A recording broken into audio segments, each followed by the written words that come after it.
C'est la 8e édition du baromètre Paris Workplace réalisé en partenariat avec l'IFOP. Cette année, nous mesurons les effets des confinements successifs sur les salariés et notamment ceux de la jeune génération en matière de lieu de travail. Nous avons analysé les raisons qui poussent les salariés à revenir au bureau. Cette année, nous avons eu la surprise de voir bouger pour la première fois depuis un indicateur qui était jusqu'à présent ultra stable, au point que nous avions renoncé à le commenter depuis des années, faute d'évolution notable. Cet indicateur, il est pourtant essentiel. C'est celui du bien-être au travail. En allant dans le détail, on s'aperçoit qu'une catégorie en particulier contribue à l'élévation de la moyenne. Ce sont les moins de 35 ans. Nous pouvons nous demander s'il s'agit d'une forme d'euphorie liée à la fin des confinements et des couvre-feux ou s'il y a un effet retour au bureau. On observe que 64% des moins de 35 ans considèrent le bureau comme un lieu où ils aiment passer du temps, alors que leurs aînés sont seulement 38% à le déclarer. Ces chiffres illustrent le fait que pour les jeunes, plus que pour les autres, le bureau est structurant dans la constitution d'un réseau social, voire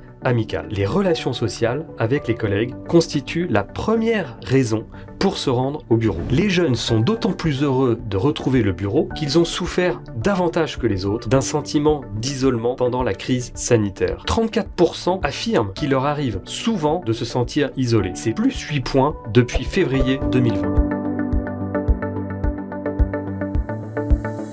Les moins de 35 ans ne sont pas les plus demandeurs de télétravail. Dans l'idéal, en moyenne, ils souhaiteraient télétravailler 2,1 jours par semaine contre 2,3 jours pour les plus de 35 ans. 62% d'entre eux considèrent qu'ils sont plus performants au bureau contre 29% qui répondent chez eux en télétravail. Le lieu de travail devient un déterminant clé des choix professionnels. 68% des jeunes salariés jugent que le bureau a été un élément important dans le choix de rejoindre l'entreprise, contre 40% pour les plus de 35 ans.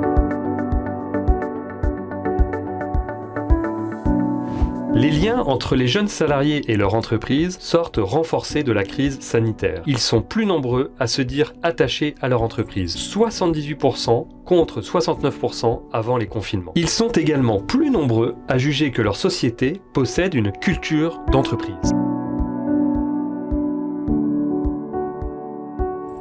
66% des jeunes déclarent que le bien-être des salariés est une priorité pour leur employeur, contre 58% avant les confinements.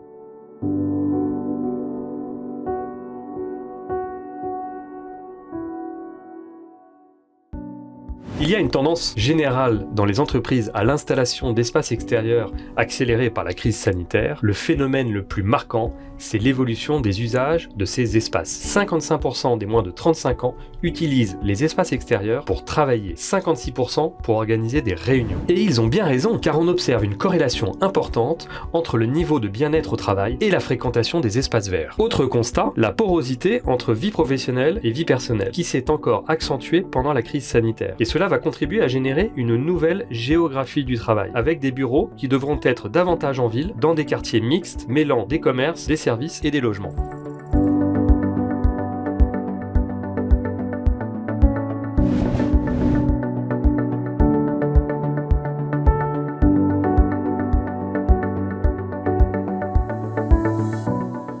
Si les salariés se disent très majoritairement plus sensibles qu'il y a 10 ans à des thématiques telles que le tri des déchets pour 86%, la réduction des impressions pour 84% ou encore l'utilisation des mobilités douces pour 63%. Pour autant, le bureau n'est pas identifié comme le premier lieu de la transition écologique. 78% des salariés, tous âges confondus, disent avoir un comportement plus éco-responsable davantage à leur domicile qu'au bureau. 62% des salariés estiment que les actions menées par les entreprises en faveur de l'écologie relèvent d'abord de la communication, avant d'être un engagement sincère de leur part.